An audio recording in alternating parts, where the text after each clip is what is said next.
सभी को नमस्कार। 10th इकोनॉमिक्स क्लास में आपका स्वागत है। जैसा कि आप जानते हैं, हम लेसन 5 उपभोक्ता अधिकार पर चल रहे थे। लेसन को हमने 2 भागों में देखा। आज हम लेसन का भाग 3 बनाने जा रहे हैं।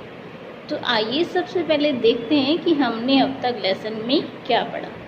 सबसे पहले हमने जाना कि उपभोक्ता कौन है, उत्पादक कौन है, उपभोक्ता की बाजार में भागीदारी किस रूप में है। उसके बाद हमने जाना कि उपभोक्ता का शोषण क्या है, उपभोक्ता का शोषण किन तरीक़ों से हो रहा है। उसके बाद जो हमने कल जाना वो है उपभोक्ता की जागरूकता क्या है, उपभोक्ता संरक्षण अधिनियम क्या है, उसके बारे में जाना। और फिर हमने 4 छोटे उपभोक्ताओं के अधिकारों को जाना।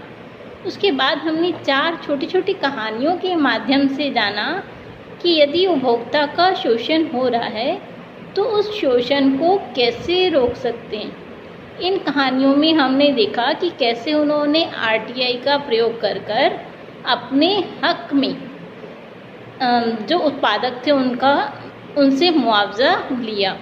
सबसे पहली कहानी में हमने देखा एक बच्चा जिसका ऑपरेशन गलत हो जाता है, उसके पिता कंज्यूमर कोर्ट में केस डालते हैं और उसका लिए मुआवजा लेते हैं। फिर हमने एक लड़की की कहानी सुनी जिसमें कि वो इंजीनियरिंग की हुई है, इंटरव्यू देती है लेकिन परिणाम नहीं आता, तो वो आरटीआई लगाती है तो उससे पता चल जाता है रिज़ल्ट का और उसे अपॉइंटमेंट मिल जाती है। तीसरी कहानी में हमने जाना कि वो लड़की जिसने चुनने के अधिकार के तहत उपभोक्ता अदालत में शिकायत की, उस लड़की ने 2 साल की फ़ीस भरी थी लेकिन कोर्स इतना अच्छा नहीं था तो उसे 1 साल की फ़ीस और कुछ मुआवजा उसके साथ सरकार से मिला। चौथी कहानी में हमने प्रकाश की कहानी में जाना जिसने अपनी बेटी के विवाह के लिए मनी ऑर्डर कर घर पर पैसे भिजवाए, लेकिन वो मनी ऑर्डर समय पर नहीं पहुंचता तो उसके लिए वो उपभोक्ता अदालत में शिकायत करके उसके लिए मुआवजा प्राप्त कर पाते हैं। आज जो हम शुरू करेंगे वो है उपभोक्ता के कर्तव्य क्या हैं, उपभोक्ता आंदोलन क्या है। उसके अलावा जो हम पढ़ेंगे कि जो कोर्ट्स बनी हुई हैं उनकी कार्यवाही कैसे होती है। उपभोक्ता इंटरनेशनल के बारे में जानेंगे। सूचना के अधिकार से जो हम कस्टमर्स हैं उनके ऊपर क्या प्रभाव पड़ा है, उन सब के ऊपर हम विस्तार से चर्चा करेंगे। तो आइए शुरू करते हैं हम अपना आज का टॉपिक। देखिए, उपभोक्ता के जहाँ कुछ अधिकार हैं वहाँ कुछ कर्तव्य भी हैं। तो आइए सबसे पहले हम देखते हैं कि उपभोक्ता के कर्तव्य क्या। जब भी आप कोई माल खरीदते हैं तो उस समय उसकी गुणवत्ता आपको ज़रूर देखनी चाहिए। अगर कोई इलेक्ट्रॉनिक चीज़ खरीद रहे हैं तो गारंटी कार्ड ज़रूर लेना चाहिए। खरीदे गए सामान या सेवा की रसीद ज़रूर लेनी चाहिए। कई बार हम इसलिए नहीं लेते कि हाँ हमें टैक्स भरना पड़ेगा, बिना रसीद के ही हम सामान खरीद लेते हैं, तो वो चीज़ गलत है। तो हम जब भी कोई सामान खरीदें तो उसकी रसीद आवश्यक लें, क्योंकि मान लीजिए वस्तु में कोई खराबी है तो हम उसकी कंप्लेंट कर सकें। अपनी वास्तविक समस्या की शिकायत आवश्यक करनी चाहिए। मान लीजिए आप कोई फ्रिज लाए, वो लाने के महीने बाद ही ख़राब हो गया तो उसकी कंप्लेंट कीजिए। आईएसआई तथा एग मार्क के निशान वाला सामान ही खरीदें। कई बार हम पैसे बचाने के चक्कर में ये सब चीज़ें नहीं देखते, जबकि उपभोक्ता का कर्तव्य है कि जब भी वह कोई सामान खरीदने जा रहा हो तो उस पर आईएसआई मार्क या एग मार्क या कोई भी मानकीकरण का जो चिन्ह है वो उस पर अवश्य देखें। अपने अधिकारों की जानकारी होनी चाहिए और आवश्यकता पड़ने पर उसका प्रयोग करना चाहिए। ये एक जागरूक उपभोक्ता के कर्तव्य हैं। चलिए अब हम देखते हैं उपभोक्ता आंदोलन। उपभोक्ता आंदोलन का मुख्य उद्देश्य क्या है। देखिए, उपभोक्ताओं के हितों की रक्षा करना। इसका उद्देश्य उपभोक्ताओं को जागरूक करना है, ये जो आंदोलन चलाए जाते हैं कि आपके ये अधिकार हैं, आपके ये कर्तव्य हैं, मान लीजिए चीज़ गलत मिलती है तो आप इसकी शिकायत यहाँ करें, तो इन सब का उद्देश्य ही यही है कि उपभोक्ता को जागरूक बनाना। आप खुद जागिए, आपको कोई समस्या आ रही है तो उसके लिए लड़िए। अगला देखते हैं कि उपभोक्ता अदालतें कौन कौन सी हैं और वहाँ पर आप किस तरह के मुकदमे ले जा सकते हैं। देखिए 3 स्तर पर हैं, जिला, राज्य और राष्ट्रीय स्तर। जो उपभोक्ता अदालत है वो 3 स्तर पर कार्य करती है, जिला, राज्य और राष्ट्रीय।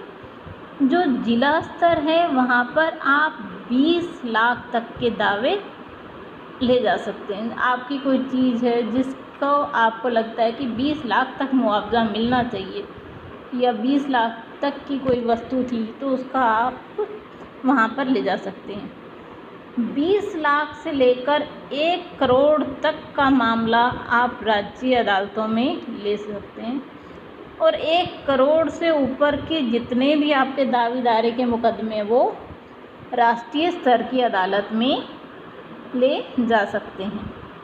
अब हम देख लेते हैं कि जब हम कंप्लेंट करने लगते हैं तो उसमें क्या क्या चीज़ें रुकावट पैदा करती हैं।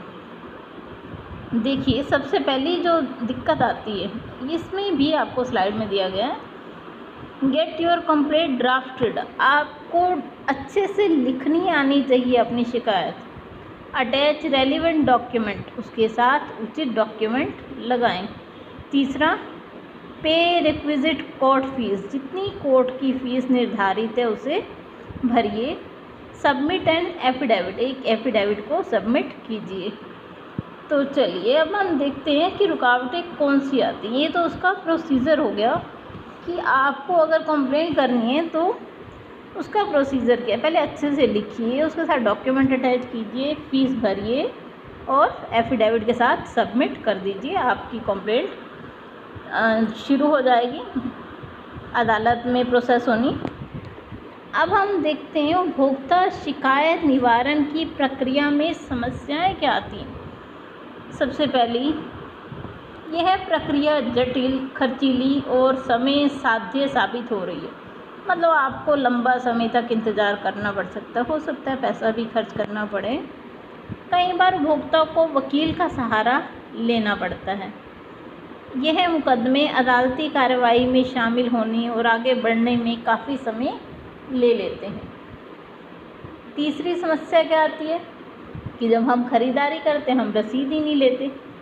अब आपके पास रसीद नहीं है तो कोई प्रूफ भी नहीं है कि आपने ये चीज़ इस दुकानदार से ली थी। चौथी जो समस्या आती है, जो हम दुकानें फुटकर दुकानदारों से ख़रीदते हैं वहाँ पर बिल नहीं मिलते हमें।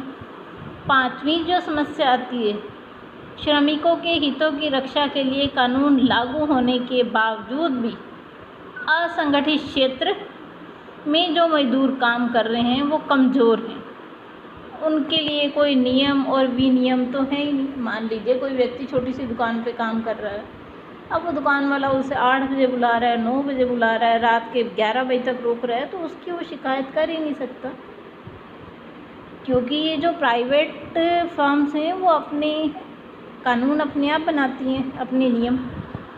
तो चलिए, ये सारी तो हो गई कि हमें क्या क्या समस्याएं आती हैं शिकायत निवारण प्रक्रिया में। अब देखते हैं उपभोक्ता इंटरनेशनल क्या है। देखिए 1985 में संयुक्त राष्ट्र ने उपभोक्ता की सुरक्षा के लिए दिशा निर्देश दिए। यह उपभोक्ताओं की सुरक्षा के लिए उपयुक्त तरीके अपनाने हेतु राष्ट्रों के लिए और ऐसा करने के लिए सरकारों को मजबूर करने हेतु उपभोक्ता की वकालत करने वाले समूहों के लिए एक हथियार है। इसमें 115 से भी अधिक देश हैं जिन्होंने 220 संस्थाओं का एक संरक्षण या संस्था बन गई है। मतलब इसके अंतर्गत 220 संस्थाएं हैं जो उपभोक्ताओं के हितों के लिए काम कर रही हैं। तो इंटरनेशनल है, इस पर किसी भी देश कोई भी समस्या दे सकता है।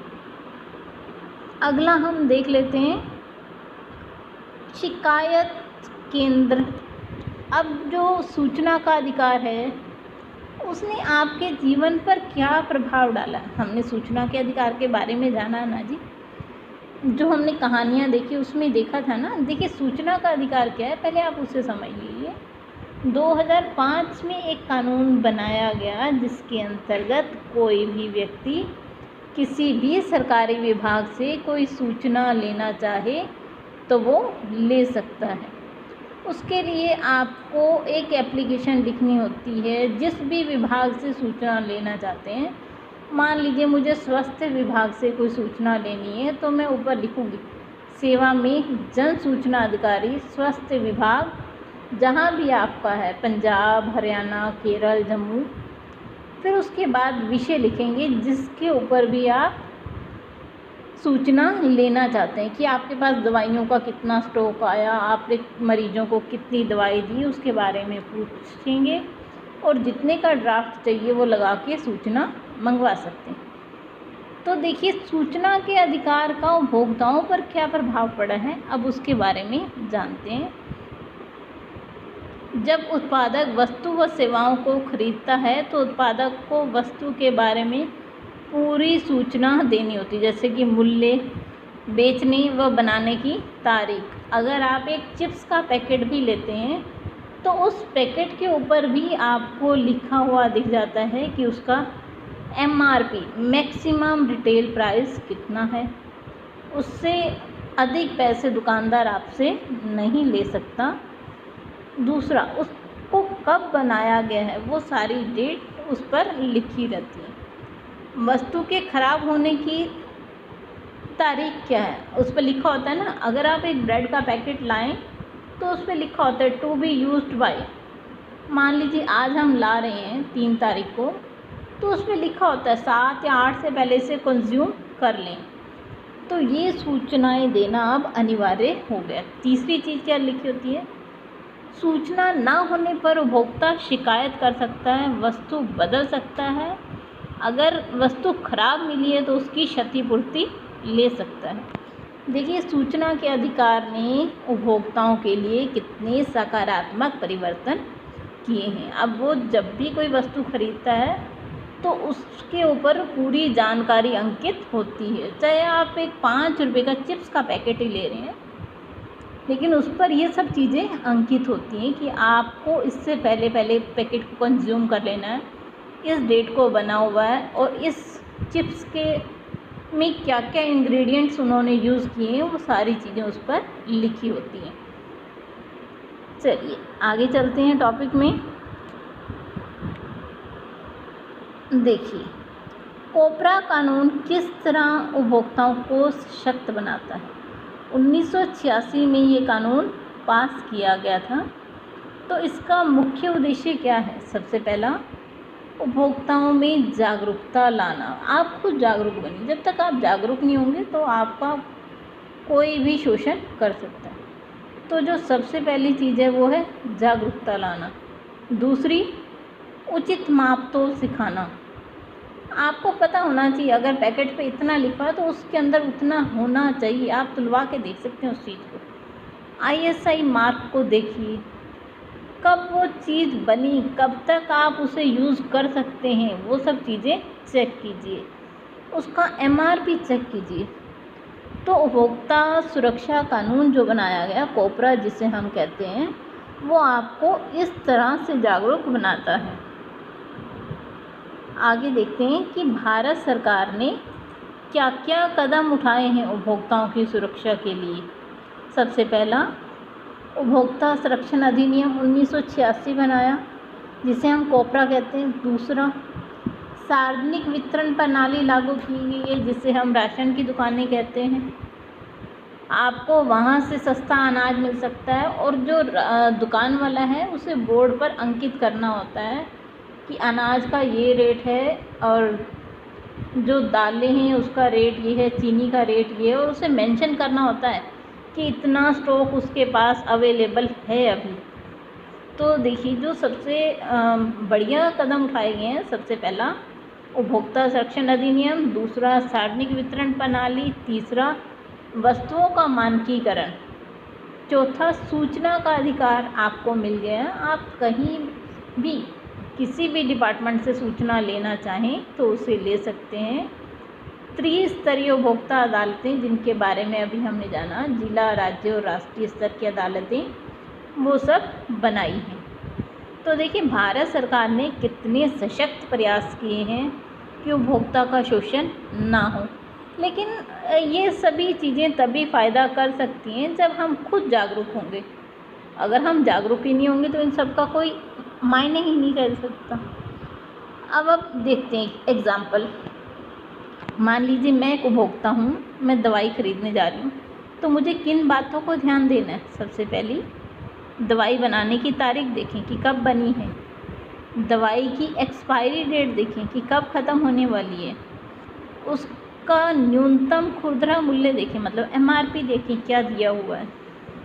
उसके बाद उसकी रसीद ज़रूर लें, ताकि कल को अगर आपने कोई कंप्लेंट करनी हो तो आपके पास जब तक रसीद ही नहीं होगी तो आप उसको कोई यूज़ ही नहीं कर सकते। चलिए अब हम बाकी पार्ट को कल करेंगे। कल हम जो ये हैं एब्रीवेशंस हैं उनको पूर्ण रूप में देखेंगे, और उसके अलावा जो मेन प्रश्न है, क्योंकि ये लेसन सबसे इम्पॉर्टेंट है। आप कभी भी पिछले साल के पेपर उठा के देखें तो सबसे अधिक जो प्रश्न आए हुए दिखाई देंगे आपको, वो उपभोक्ता अधिकार वाले लेसन में से या वैश्वीकरण वाले लेसन में से दिखाई देंगे। तो चलिए कल हम इस लेसन के मेन प्रश्न और ये फुल फॉर्म्स को देखेंगे।